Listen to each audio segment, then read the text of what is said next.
Thank you for the introduction, and I would like to also thank the organizers for inviting me and for organizing such a great event. So the subject of my talk will be uncertainty quantification for hydrogeology. So my talk will be divided into three parts. In the first part, I'm going to talk about modeling and in particular, I will explain how the use of random coefficient in the context of hydrology is linked to the heterogeneity, and I will give some precise example. On the second part, I will explain what are specific mathematical issues coming from this kind of application and how you can deal with it. And in the third part, I will present a detailed application which is about the study of migration of pollutants in an aquifer. So, to begin with, I'm going to talk about modeling. So, I wanted to start with this question, which can seem quite naive, but I hope that it will help you to understand better my point. So it's a citation from a paper of a hydrogeology journal, which is named Dealing with Spatial Heterogeneity, and they give a definition of hydrogeology. The word hydrogeology can be understood as a combination of hydraulics and geology. Hydrogeology is thus the science where the two are combined, finding the solution of the flow and transport equation in a complex, only partially identified geological system. So, what does it mean? It means that in hydrogeology there are two parts. The first part is hydraulics. So, typically you can think at water or oil, and the question is to describe the flow or if sometimes transport of water or oil. So it's described by quite simple and well-known PDEs. So if you are not at the pore scale, you can approximate it by Darcy equation, which is very simple, and transport equation is very simple. So the hydraulics part, it's not the more difficult because it's basically solving well-known PDEs. The most difficult part is the geological part, because in hydrogeology, if you want to have data, you have to do a well test, so you have to dig, and or pumping test. So to have a data, you need to do a well, and so as you can imagine, we cannot do so many wells.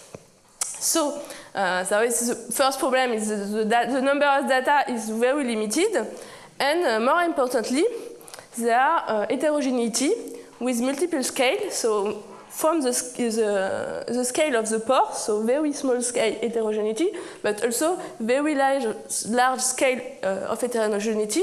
For example, if you study an aquifer, so that where groundwater is, it can be until 1 million kilometers squared, so that really, as you can see, there are really various scales of heterogeneity. And the magnitude of heterogeneity is also important. So the question of heterogeneity is crucial in hydrogeology. So in this slide, I continue to follow the paper I have cited before, this one which is called Dealing with Spatial Heterogeneity, and I wanted to say a few words on how hydrogeologists deal with such heterogeneity and so few data. So I'm going to do a quick historical resume. So if you go back to Darcy in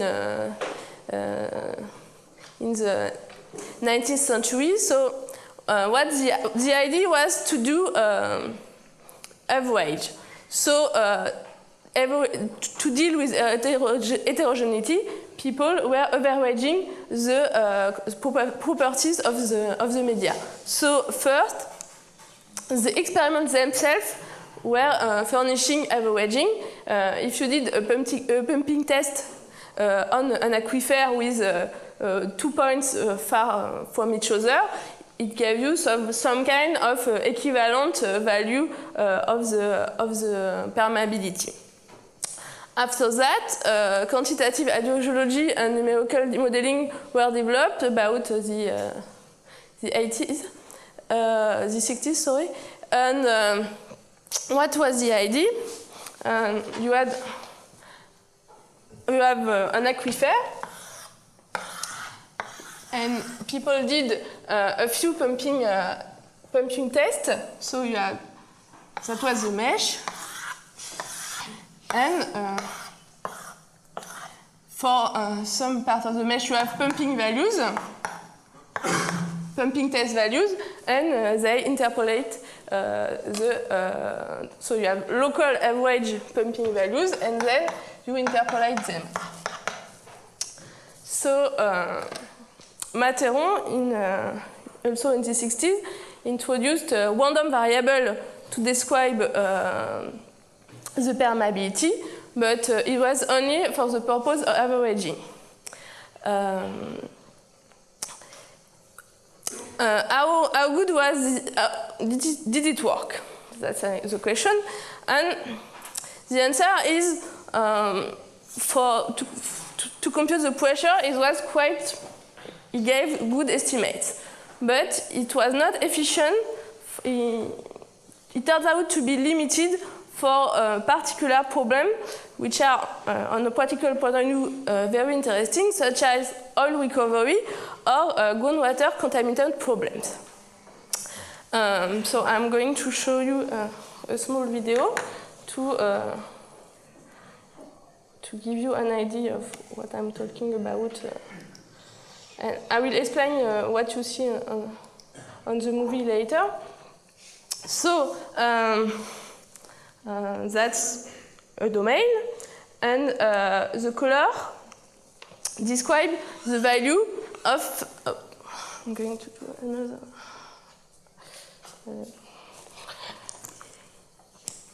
For all the numerical experiments, I will give the same assumption. So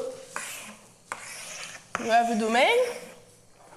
You suppose that the flow out through the top and bottom boundary is equal to 0, and you put so that's the main condition, and you put a pressure value at the left and at the right, such that the flow is from the left to the right, and what you see is the value. The color describes the value of the Darcy velocity. And at initial time, you put particles,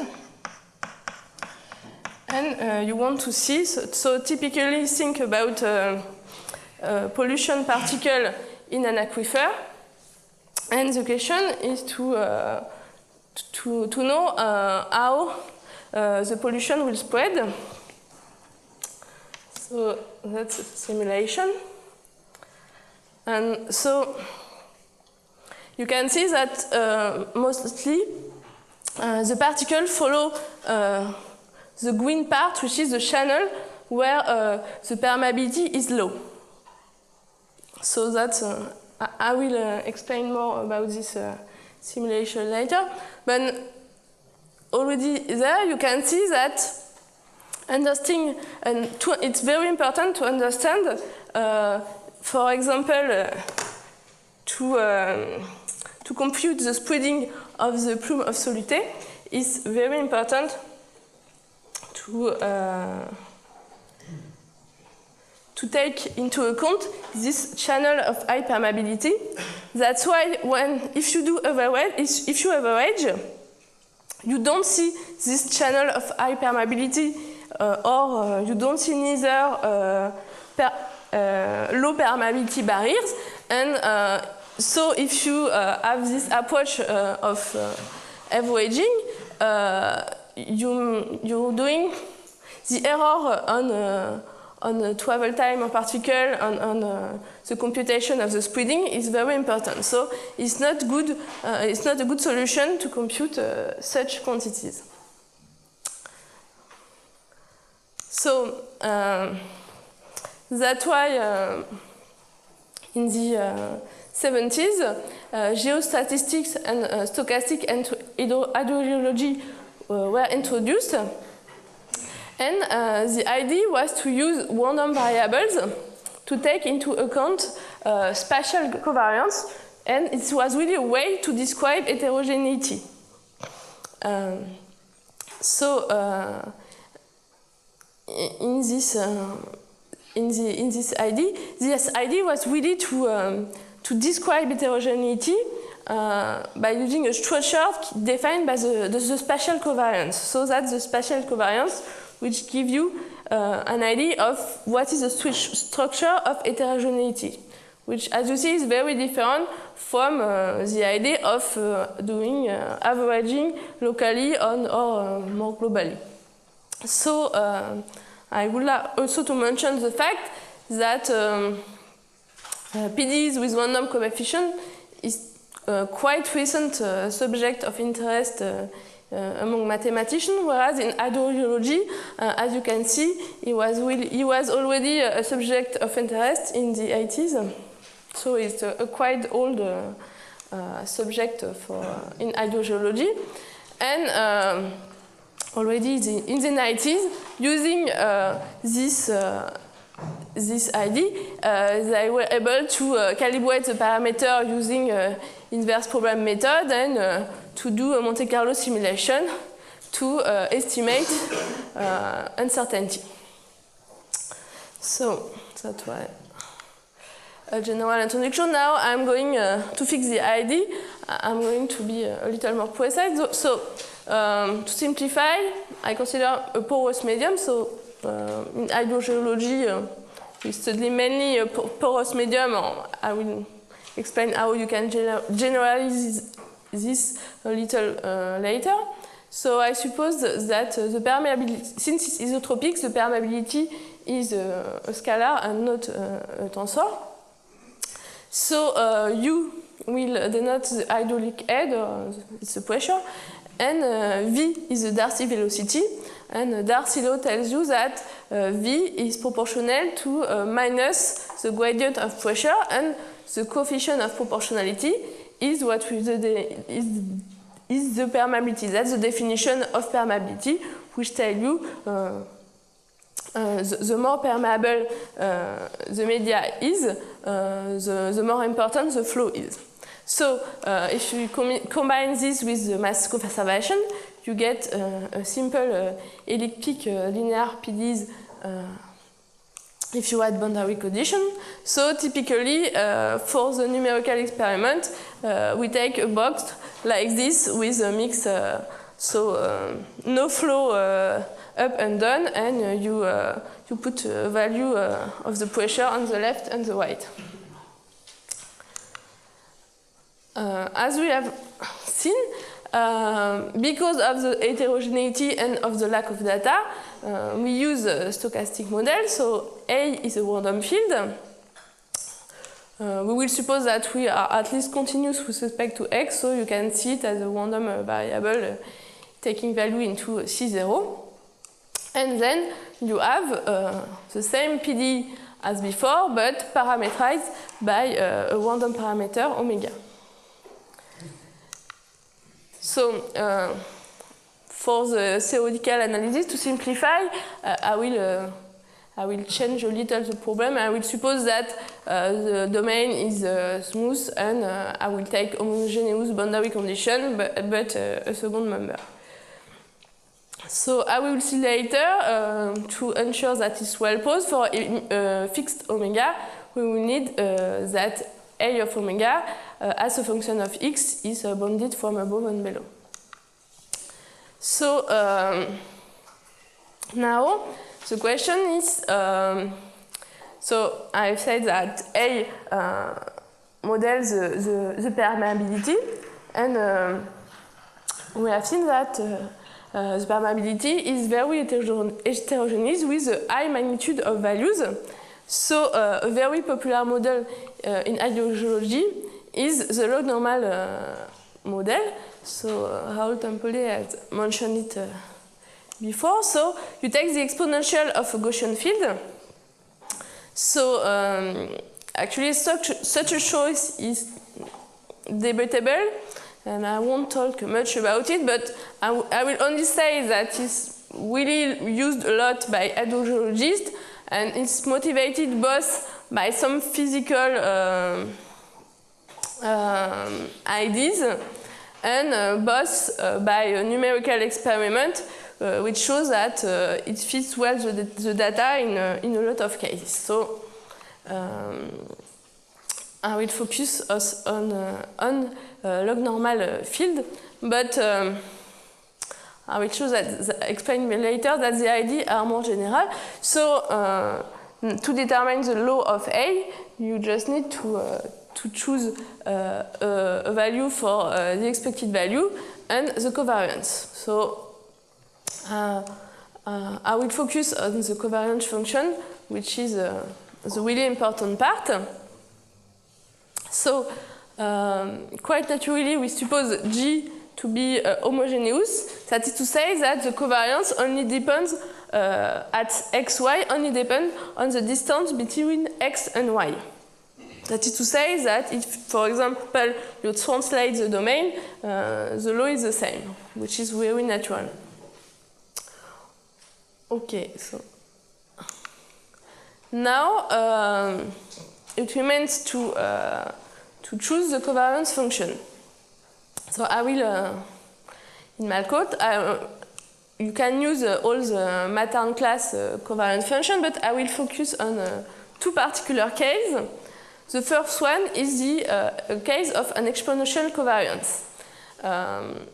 I like this case because the main reason is that it is the one that is probably the most used by hydrogeologists, and there are papers here, for example, which explain that it's a good model to fit the data. And I will give another example which from far could look quite similar, the Gaussian covariance, but actually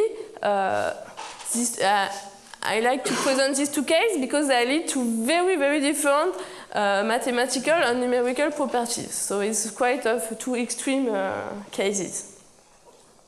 So as you can see on the picture, it's an example of realization with an exponential covariance. And as you can see, the magnitude of the value is very huge because the blue points correspond to value of 10 minus 10, whereas red one corresponds to 10 minus 2. So it's very a huge magnitude. And there are two quantities which are really important. Sigma, which is the standard deviation, we give as you know, the importance of the uncertainty, and something which is probably more important is lambda, which is called the correlation length. And lambda really describes the characteristic size of heterogeneity. So it can really see, you have to keep in mind that lambda is the characteristic size of the random field, more precisely of heterogeneity in this case. So the domain of application, which are quite natural, are the first one is the study of groundwater pollution. Sorry. I will come back to this example at the end of my talk. And this is really important because, as you know, most drinking water comes from groundwater, so it's very important to manage groundwater resources. But such models are also used for oil and gas recovery. It is also very important for the storage of nuclear waste, because nuclear waste are often stored in porous groundwater. And it's also very important for geological sequestration of carbon dioxide. So now I have given a basic equation. I have described some choice for the law of the coefficient, and now the question is what are the quantity of interest. So on a theoretical point of view, you can see the solution as a random variable taking value is H1, and quite theoretically you can be interested in knowing the law of U, that is to say the expected value of phi of U for an infinite value for a class of function phi. In practice, that's not really what we're interested in. We want to compute this quantity for some particular value of phi. So example, a natural quantity we can be interested in as the mean point value of the pressure. Simply you have a point and you want to know the mean value of the pressure of this point, or the standard, the variance of the pressure at this point. You also can take a norm of the pressure. L2 norm is some kind of averaging, whereas L infinity norm gives you extreme values. You also can want to sometimes to know the mean value of outflow through a part of the boundary. So, for example, if you think about oil recovery, you can be interested in knowing the quantity of oil you will get on fixed time, which comes from flow through the part of the reservoir.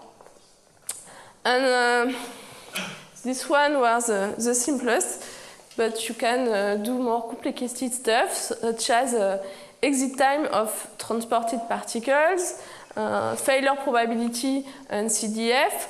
For example, if you think at storage of nuclear waste, you can look at the pressure at fault, and you want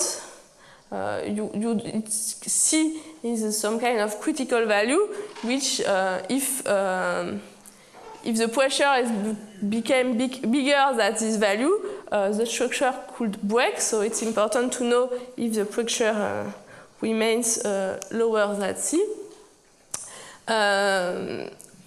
Again, for the application to storage of nuclear waste, exit time, it's really important because you want to know, you expect that nuclear particle won't exit from the place where they are confined. And of course, in the two cases I have just explained, you expect this probability to be small.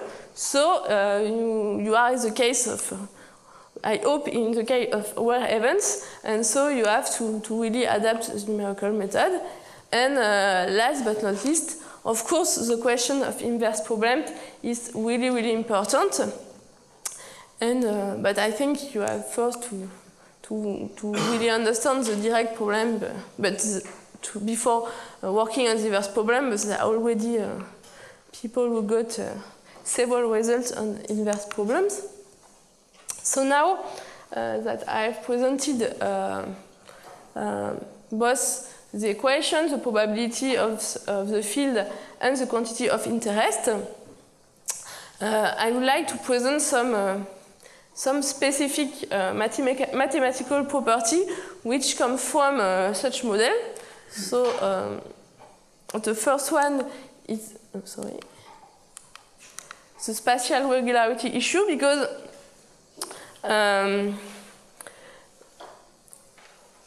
in hydrogeology, usually you have very few spatial regularity. So that's really what hydrologists want to model because that's really what they observe. It's the fact that you have low spatial regularity. So this can be described precisely if you look at the covariance function. So it's a function k of x minus y. So if you, I will from now on suppose that k is at least Lipschitz continuous. So in this case, you have that the passes, the realization of A will be C0 beta for any beta lower than 1/2. So the proof is it's quite simple and use very classical results and ideas. So simply you develop the expected value of g of x minus g of y squared, and you have this quantity which is bounded using the fact that k is Lipschitz continuous. And then you use the fact that this is a mean-free Gaussian, so you can bound all the moment by the moment of order 2. And once you have this, it looks like a very classical theorem, so that's to say Kolmogorov continuity theorem. So you can apply this theorem. You have that the realization up to a version are C0 beta for any beta lower than this value, and you let p goes to infinity, and you get 1/2. So, of course, if you suppose that the function k, which is a function defining the covariance function, is more regular, you will also have more regular realization. So I come back to my two examples. So the first example is covariance exponential. In this case, you have not so the previous result was optimal. You are only beta Hölder continuity for beta lower than 1/2. Whereas in the Gaussian covariance case, the realization are C infinity. So as you can see, this one have very few regularity, whereas this one have a lot of irregularity, which is quite important when you discretize in space to know the spatial regularity. So the second point, which is also very important, is that since A is supposed to be the exponential of a Gaussian field, it's not uniformly bounded from above nor below. That's to say that A can be arbitrarily close to 0 and arbitrarily close to infinity, which is not really artificial. It's very natural on an hydrogeology point of view to allow the permeability to be very close to 0 and very, very big. So we have seen that the relation were continuous, so you can, since D is bounded, you can define a minimum value which is positive and a maximum value which is finite for a fixed omega. And as we have seen, 1/L min and A max are not in infinity, but what we have is that they belong to all the LP for any finite P.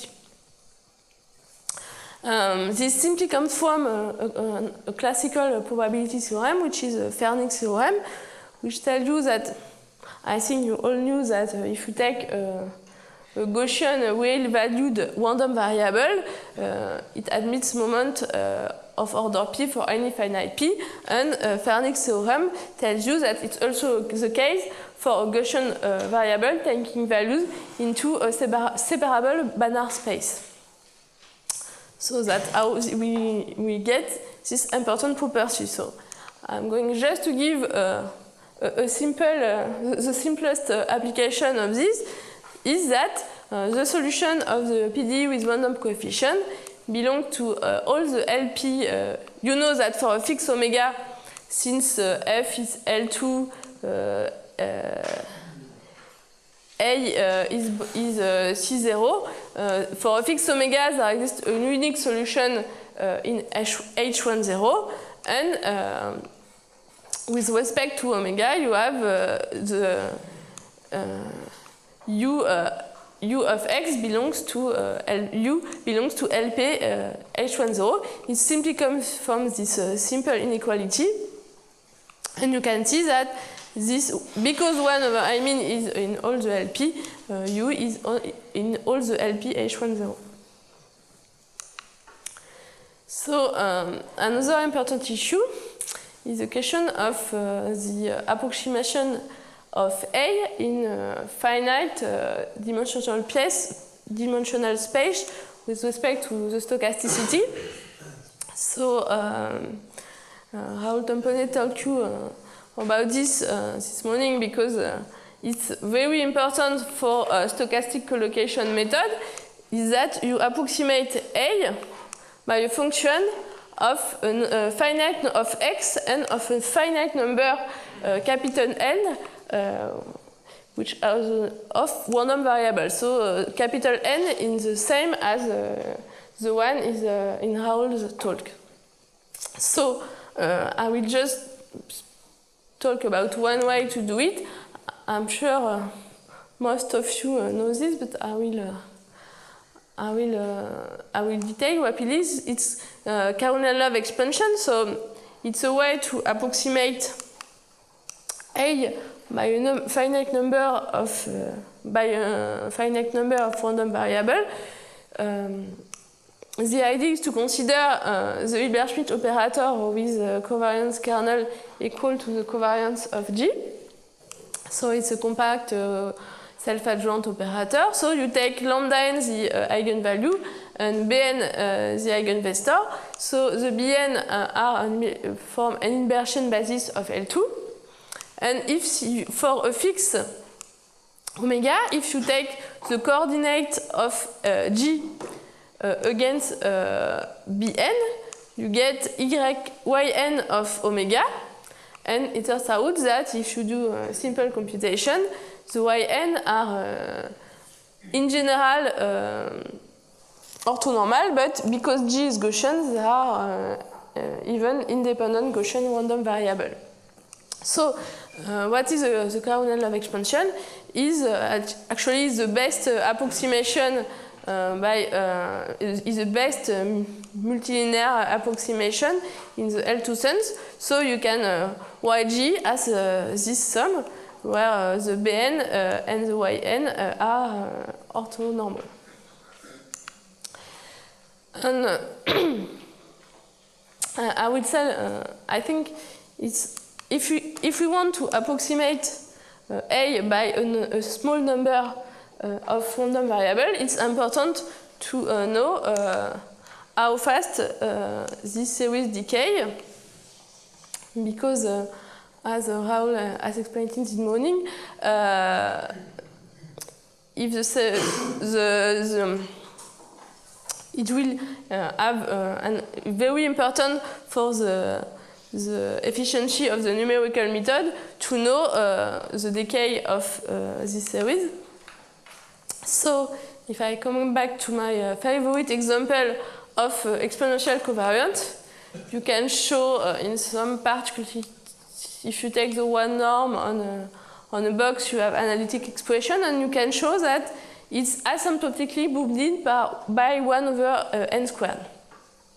But you need an addition. It's important not to stop here, because it's asymptotic. But what happened concretely? I'm not sure you see the third. Okay, I think you don't know that the line here. So it really depends on the correlation length. And if the correlation length is small, there is a plateau. the size of the plateau is numerically of size about 1 over L.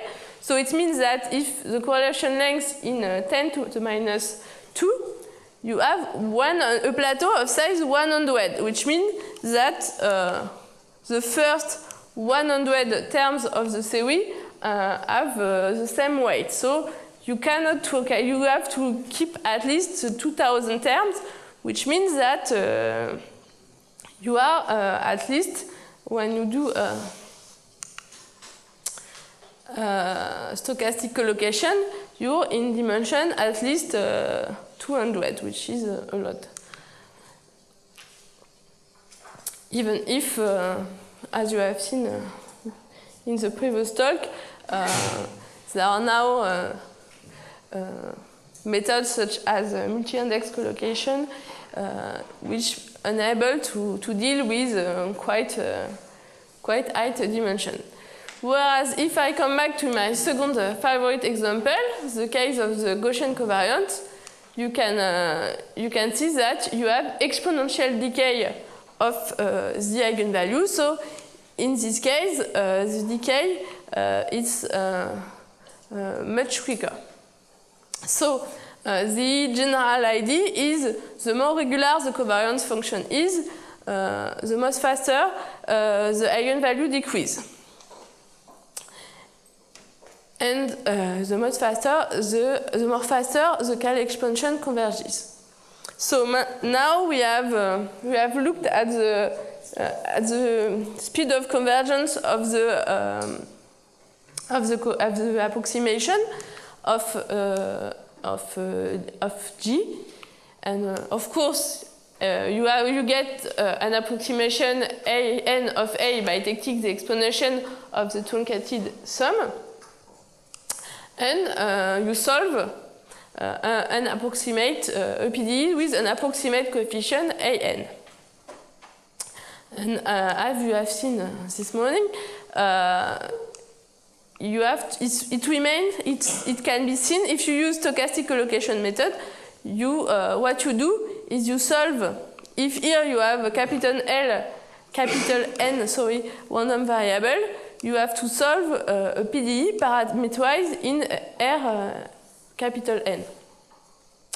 So of course the cost of the method increases with n. If you take the very naive basic collocation, it decreases exponentially. If you do something smarter, it's not as bad. But it's really important to know how many terms in the expansion you have to keep to get an accuracy. So you have to estimate the error between u and un. That's really the things we are interested in. So I'm going to do some assumption, but I'm going to simplify formally the assumption. So the lambda n, where the value, so you have, okay. So A, okay. So the Cayley expansion is A is the sum of lambda n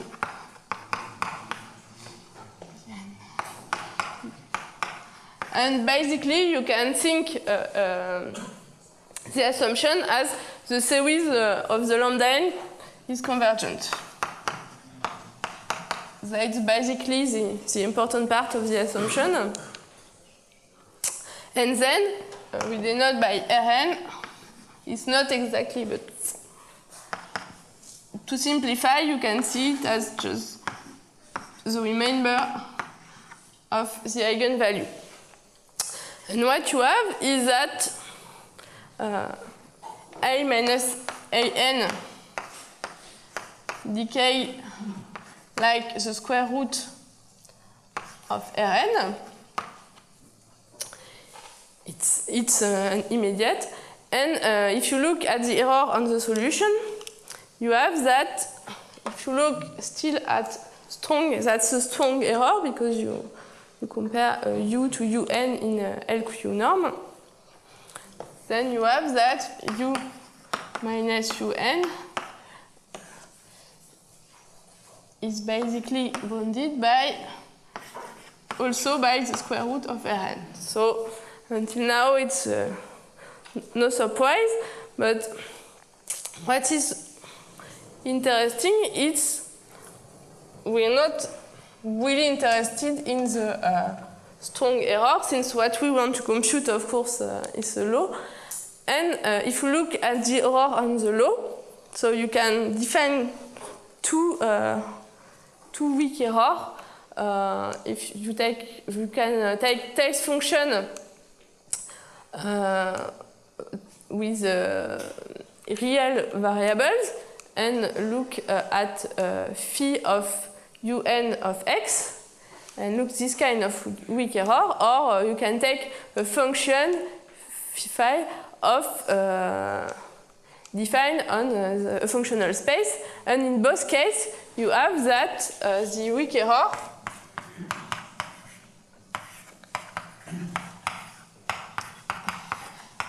is bounded by this time by Rn and not the square root of Rn, which means that the weak order is twice the strong order. So that's an interesting result because it enables to have, and this bound is sharp. That is to say that you can use it to estimate the number of terms you need to keep. So I'm going to conclude this part. So I've tried to highlight three specificity of fields that are used in hydrogeology. The first one is that you have nothing is uniform with respect to the random parameter. So it requires to be careful. So in practice, what does it mean? It means that with shell field, each time you want to use a classical result, for example, I want to get a finite element estimate. So I'm in the classical case, F is L2, A is C1. I open a classical book, and what I can find in the book that if you take P1, a finite element, you have that U minus UH, so H is the discretization, space discretization parameter, is bounded by a constant time H. But the problem is that the book I know don't tell how C depends on A, and therefore how C depends on omega. So you have to track the dependence on omega everywhere, because if you have uniform bounds on the random field, you don't need to do this. You have a uniform constant. But here, the constant cannot be is not uniform. So each time you try to do a proof, you need to track the dependence on all the constants, which is sometimes quite not so easy. The second point is that such fields are very low regularity. So, for example, so it's H1.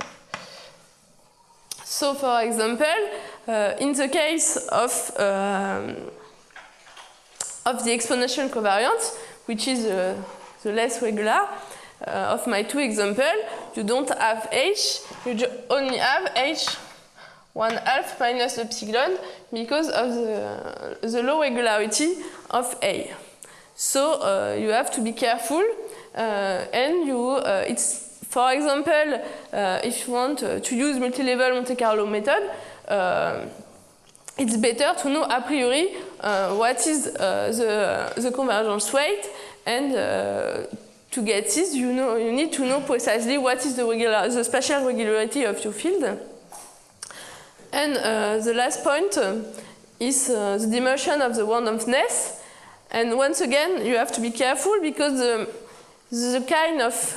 the choice of covariance function and even the value of the correlation length have really to be taken into account, because when you choose a numerical method, the decrease, the dimension of the randomness is really important to choose your method. If the dimension of the randomness is really huge, you will choose a different numerical method, and typically not collocation type method if the randomness is high dimensional. So to conclude quickly, I'm going to present a detailed problem of ideology based on what I've presented before. So you have your domain here. That's the simulation I've shown you before. And you want to, so a solute is introduced at initial time, and you want, so the migration of solute is described by, so you have a term of, it's mainly transported, and you add a term of diffusion. So it's only molecular diffusion. This means to say it's only the part of diffusion which does not depend on the velocity, to simplify. And we consider that it's the transport dominates the equation. The diffusion term is quite small. And okay, the quantity we are interested in, so as you have seen, you have a plume of particles. So after a certain time, you have particles, and the quantity we are interested in are what's called the spread. So what's the spread? It's a spatial variance of the plume. So the spread is the spatial. Okay. So it's the spread is the square of the characteristic size in each direction is the square of the characteristic size of the plume. And the spreading is the derivative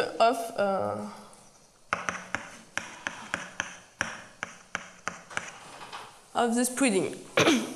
And so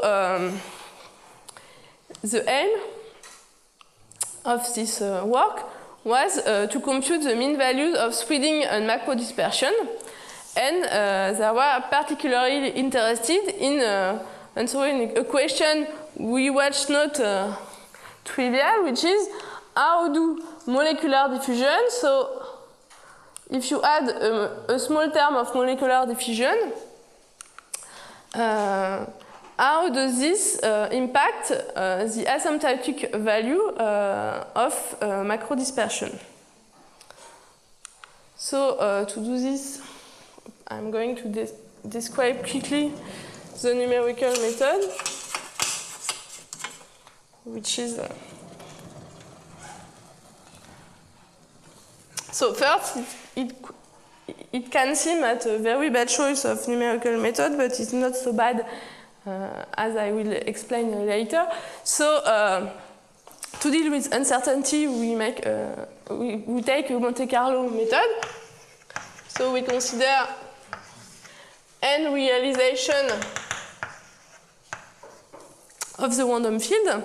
For each AE, we compute the associated permeable value of permeability and the associated value of velocity using a finite element, for example. So H is a space discretization parameter. So you have F, H, I, which is your approximate Darcy velocity.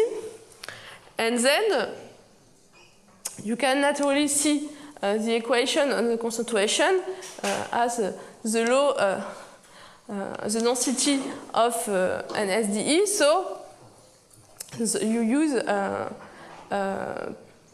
particles are following this SDE, and the spread is the variance of the solution of the SDE. So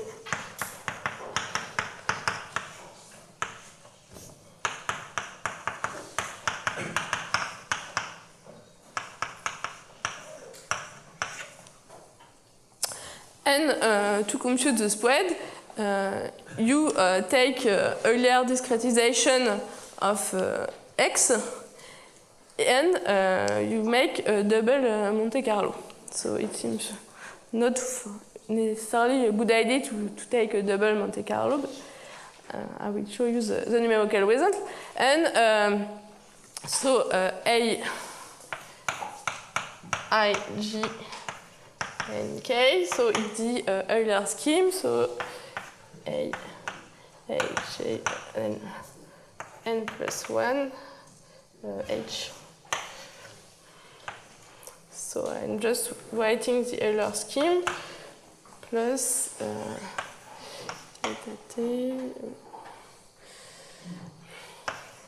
VHI of ANIJ plus the term with the Brownian motion.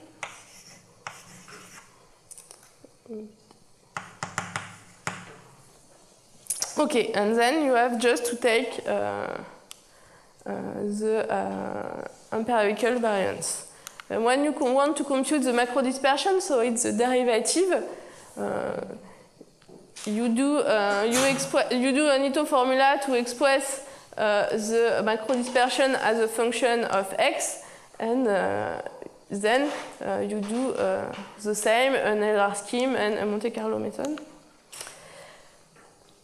And my contribution to this work was to do the numerical analysis and to provide error bands, which as we will see, are actually not optimal. But, so you have two assumptions. The one basically corresponds to the case of an exponential covariance. The second one requires a little more regularity, for example, a Gaussian covariance. And then you have the associated regularity property on the velocity, and I will skip all the proof. And actually, what you want to do, I have defined a generalized spread. What you want to do is to apply, to compute the error for this kind of quantity. And what you can show is that you have the two terms coming from the Monte Carlo method. This is for the finite element error. There is a logarithm because you need uniform bond, so you need bonds in y1 infinity, that's why there is a logarithm. H to the alpha because you are only, the velocity is only C0 alpha in the first case, and once again, since V is only C0 alpha, the weak error for the Euler scheme is this order. And if you suppose more regularity, you get this, and you have the full regularity for the finite element approximation. And you can do the same for the macro dispersion, which is this. You have to bound this error, which is a little more complicated, and of course you need a little more regularity, and you get this result. So what it can see as a combination of very classical ingredients, but the difficulty comes from the form that first V has only Hölder regularity, and you need to get, when you do the numerical analysis of the Euler scheme, you need to integrate at the same time the spatial discretization. You need all the bonds to be explicit with respect to omega, and that's quite long. And in the case of the macro dispersion, you have VH, which appears in the test function, and it's a little more difficult.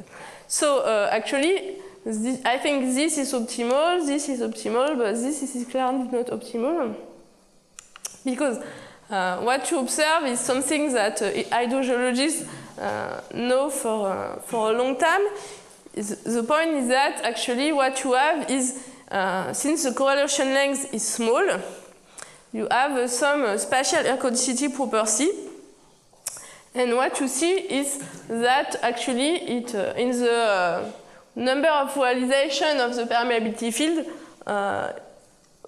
you can 100 realization is sufficient, and basically you could even take only one realization as soon as the time is big enough, so that the length of the particle path is big enough. And this simulation were published in this paper, so before I did the numerical analysis after the simulation were done. And this enabled to answer to the initial question asked by hydrogeologists, which was for large heterogeneities, what is the impact and diffusion on both longitudinal macrodispersion and transverse macrodispersion, and the result was not easy to anticipate, because what we see is it slightly decrease the longitudinal macrodispersion, so that if you add diffusion locally, the macrodispersion, so that the more or less linked to the speed at which the plume of pollutant grows, so the local diffusion decreases, whereas it increases the macrodispersion in this direction, which is zero if you don't have local diffusion. And to conclude, I give some perspective. So of course it would be great to use this spatial ergodicity phenomena to get a better error estimate.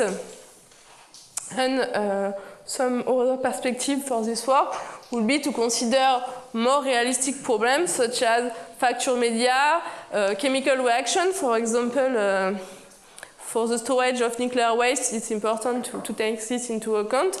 Add the part of diffusion which depend of the Darcy velocity, and to compute more complicated quantity of interest such as exit time. Thank you for your attention.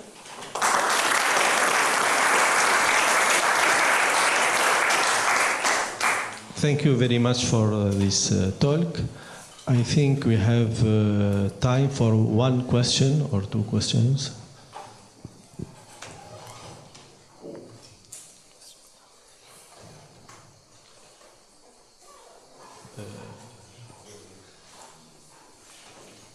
I have one question.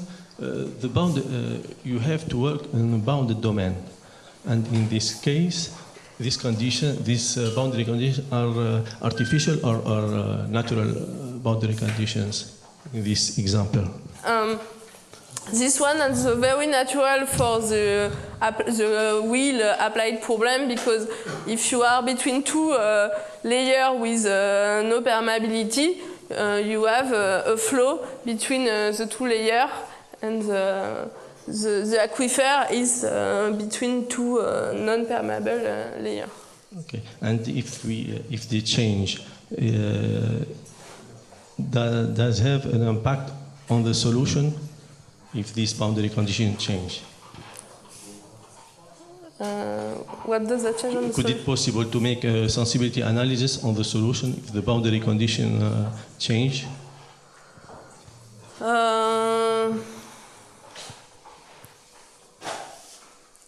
I think that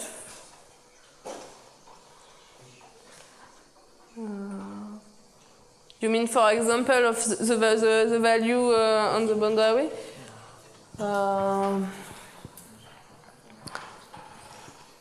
Yes, that's not the main interest of hydrogeologists, but I think on the theoretical point of view, you could try to